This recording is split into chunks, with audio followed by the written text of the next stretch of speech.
my name is Fiona. I am the new shed manager. I've been in post for about 6 months now, and um, as you can tell from my accent, I'm not from the island. I am from Glasgow originally, but I have good island heritage. I hail from Bernera.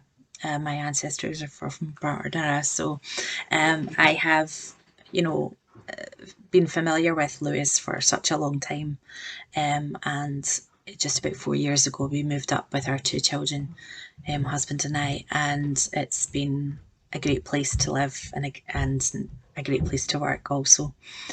Um, when Brian approached me to do the word from Wednesday, I was slightly terrified, having seen other people and what they've done on their word for Wednesday. But I felt, well, this is a challenge, and this is maybe God telling you you've got to come out of your comfort zone.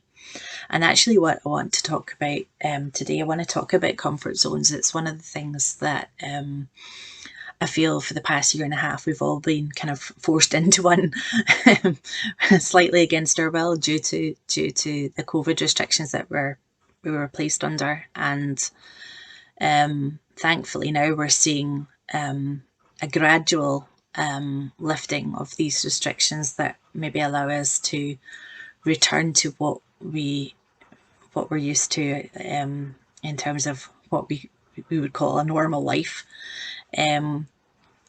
But it can be quite scary.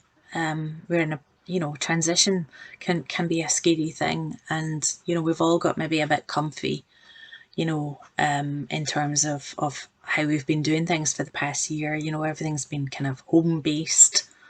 Church has been home based. And now we're kind of seeing that things open up again. We can be fearful about moving forward. We can be fearful about pushing ourselves to mingle with others. We can, and to see other people, that can be a scary thing, especially when it's been a privilege that's been largely denied to us for a year and a half. And one of the things, I'm certainly out of my comfort zone right now. I can tell you that. This is not normal for me. Watching myself on a video screen is quite terrifying, actually. What I wanted to mention is a passage from the Bible that has kind of inspired me, and it's Matthew 14. Verse 22 to 23. So, and it's when Jesus walks on the water. So, immediately Jesus made his disciples get into the boat and go before him to the other side, while he sent the multitudes away. And when he had sent the multitudes away, he went up on the mountain by himself to pray. Now, when evening came, he was alone there. But the boat was now in the middle of the sea, tossed by the waves, for the wind was contrary. Now in the fourth watch of the night, Jesus went to them, walking on the sea. And when the disciples saw him walking on the sea, they were troubled, saying, "It is a ghost." And they cried out for fear. But immediately Jesus spoke to them, saying, "Be of good cheer, it is I, don't be afraid." And Peter answered him and said, "Lord, if it is you, command me to come to you on the water." So he said, "Come." And when Peter had come down out of the boat, he walked on the water to go to Jesus. But when he saw that the wind was boisterous, he was afraid, and beginning to sink, he cried out, saying, "Lord, save me." And immediately Jesus stretched out his hand and caught him and said to him, "O you of little faith, why did you doubt?" And when they got into the boat, the wind ceased. Then those who were in the boat came and worshipped him, saying, "Truly you are the Son of God." And I think it's an example of a comfort zone. The boat, although not entirely comfortable because the wind was boisterous and it was a bit,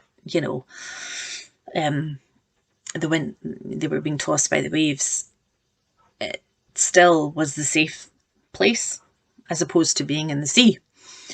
And I've always kind of admired Peter's courage for standing up and getting out of the boat. And you just wonder what the other disciples on the boat might have been thinking at that time. They might have been thinking, oh, here he goes. There's always a show off. But I just think, what a remarkable thing to be able to do, to say, I walked on water. Albeit it was for a short time, because he in his humanity, he noticed the waves, he noticed the wind, and because he took his eye off Jesus, he began to sink. But for me, the remarkable thing is that he got out his comfort zone. He got out the boat. And I've been reading a book called If You Want to Walk on Water, You've Got to Get Out the Boat by John Ortberg. It's quite an easy read. And it's good if you're at that point in your life where you're maybe at a crossroads, but you're maybe still in your comfort zone, but you just don't want to make that move. It's good because it will inspire you to do that. And it's certainly been an encouragement for me. When I've been in situations where I've had to kind of push myself out the boat a little bit. And that's really what I wanted to say, is that, coming out of our comfort zones is scary, but God is with us, and he tells us, don't be afraid. And he doesn't say that just as a platitude. He's saying it because genuinely he will be with us. He will be there. He will stretch out his hand and he will guide us through what the future might bring. And God will equip us for the situations that he places us in. And I think sometimes we can, in our humanity, forget some of these things. We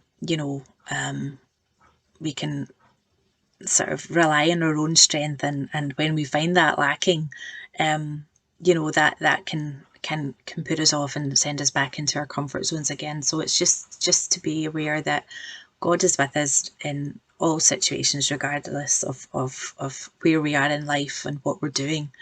And if we look to Jesus as Peter did, and that enabled him to walk on water, then we can do things for God as well,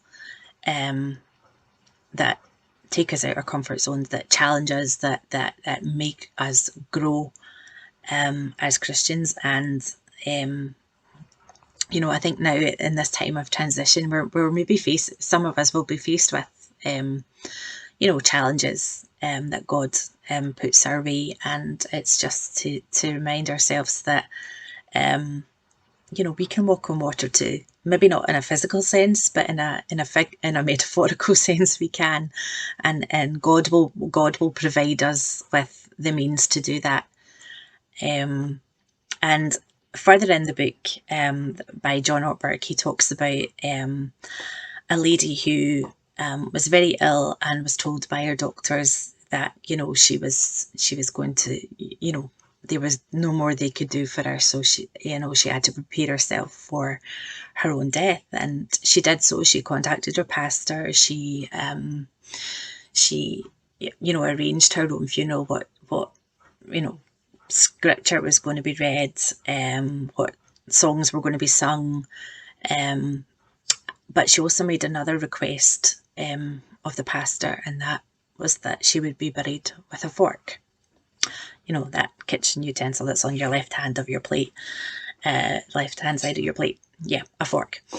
And that obviously was slightly unusual for the pastor to hear. It wasn't, a regular request that people are buried with a fork. But the lady explained why, is that when she was at church functions, and where food was involved, she always liked it when somebody said, "Oh, you can keep hold of your fork because there's a fork," because that meant that something better was coming. Like pudding. And that, she was kind of trying to say that, yeah, okay, I know that I'm dying, but I know something better is coming. Something much, much better is coming. So she wanted to kind of, in her kind of last kind of way of reaching out to people was to be buried with that fork, and for people to see the fork and go, why on earth is she buried with a fork? And then for the pastor to then explain what her reasoning for that was. And that just really kind of tickled me, in a sense that, obviously the woman had a sense of humour, and just that there's always something better coming. That yes, we're coming out of this kind of relatively dark period, and we're emerging into something new. We're seeing cases decrease. We're seeing our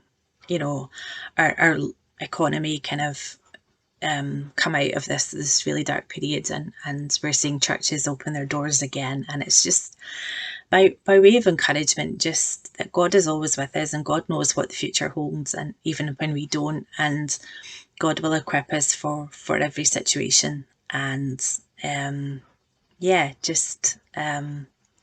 wish you all God's richest blessings in this future time that we find ourselves moving towards. And I pray that all are well, and that I look forward to meeting you soon, and hopefully without a mask, so I can work out who you are. And I just want to thank Brian for asking me. He may now regret it, having listened to me warble on for 11 minutes and counting.